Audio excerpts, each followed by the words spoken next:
જળ અને પાણીમાંથી પાણી દૂર કરી દે અને દૂધને ગ્રહણ કરે. અમુક શ્રોતા સારી સારી વસ્તુ ગ્રહણ કરી દે. તો હંસ જેવાય શ્રોતા હોય. ત્રીજો કીધું પોપટ જેવા શ્રોતા. પોપટનો માલિક હોય ને એને શીખવાડે સારું સારું બોલતા, કે હું તને આ બધું સારું સારું શીખવાડું ને, આપણા ઘરે મહેમાન આવે ને તો મહેમાનની સામે આ સારું સારું તારે બોલવાનું, એને રાજી કરવાના.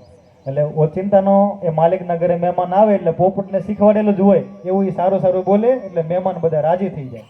તો અમુક શ્રોતા એવા હોય કે શ્રોતા વક્તા અહીંથી બોલે ને એ સારી સારી વસ્તુ ગ્રહણ કરી લે, પછી ઘરે જઈને માતા પિતાને વાત કરે, પરિવારજનોને વાત કરે, સમાજમાં વાત કરી અને સમાજને રાજી કરી દે. આવા પણ શ્રોતા હોય. અને ચોથા પ્રકારના શ્રોતા કીધા મીન એટલે માછલી જેવા.